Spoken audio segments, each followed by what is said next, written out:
Panatilihing nagliliyab ang ilawan ng pananampalataya. Ito po ang salita ng Diyos, ang ating gabay. Ngayon po ay Friday, August 28, 2026 at ginugunita po natin ang kapistahan ni San Agustin, obispo at pantas ng simbahan. Maingat na naghahanda ang mga sundalo para sa bawat misyon. Sinusuri nila ang kanilang kagamitan, tinitiyak ang komunikasyon, pinag-aaralan ang plano, at sinisiguradong handa ang bawat isa. Ang pagpasok sa misyon na hindi handa ay maaaring maglagay sa panganib hindi lamang sa ating sarili, kundi maging sa ating mga kasamahan. Ngunit may isang paghahandang kung minsan ay napapabayaan natin ang paghahanda ng ating kaluluwa. Sa unang pagbasa mula sa unang sulat ni San Pablo sa mga taga-Korinto, chapter 1, verses 17 to 25, itinuturo ni San Pablo na ang krus, bagamat itinuturing na kahangalan ng mundo, ay karunungan at kapangyarihan ng Diyos. Sinasabi ng mundo na ang lakas ay pagkontrol sa iba. Ang kapangyarihan ay ang pananakot sa mahihina. At ang tagumpay ay ang pagwasak sa kaaway. Ngunit itinuturo ng krus na ang tunay na lakas ay ang pagpipigil sa sarili. Ang tunay na kadakilaan ay ang paglilingkod.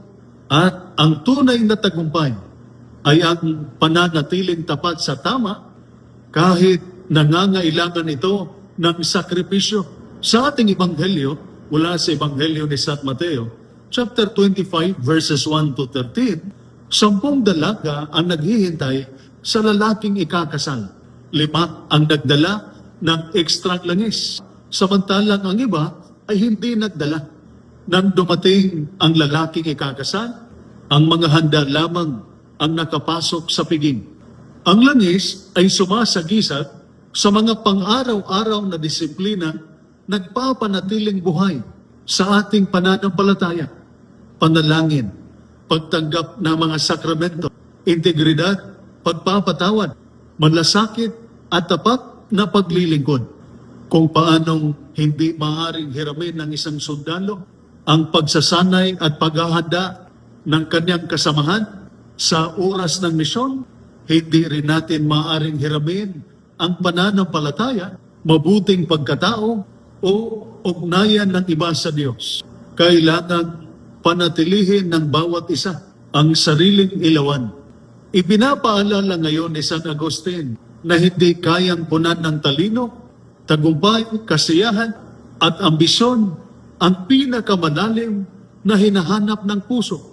Mananatiling balisa ang ating puso hanggat hindi ito namamahinga sa Diyos.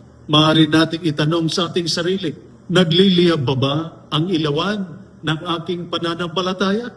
Handa ba ang aking espiritu sa bawat tungkulin at misyon maaaring ipagkatiwala sa akin ng Diyos? Huwag hintayin dumating ang krisis bago bumalik sa Diyos. Dagdagan natin ngayon ang langis ng ating ilawan sa pamamagitan ng panalangin, integridad at tapat na paglilingkod. Ang kawal na handa sa misyon ay dapat mayroon ding pusong handa sa Diyos. Ito po ang salita ng Diyos, ang ating gabay. Madalangin tayo. Panginoong Hesus, panatilihin mong nagliliyab ang ilawan ng aming pananampalataya sa pamamagitan ng panalangin ni San Agustin. Bigyan mo kami ng disiplinadong pag-iisip, matapang na espiritu at pusong matatag na nakaugat sa iyo. Tulungan mo kaming maglingkod na may integridad, pangalagaan ang dignidad ng bawat tao at manatiling tapat sa bawat tungkulin at misyon. Amen. At sumainyo at sa inyong pamilya ang pagpapala ng makapangyarihang Diyos, Ama, Anak at Espiritu Santo. Amen. Santa Maria, Ina ng Diyos, ipanalangin mo kami. San Jose, ipanalangin mo kami. San Agustin, ipanalangin mo kami. San Miguel Arcangel, ingatan mo kami. Amen.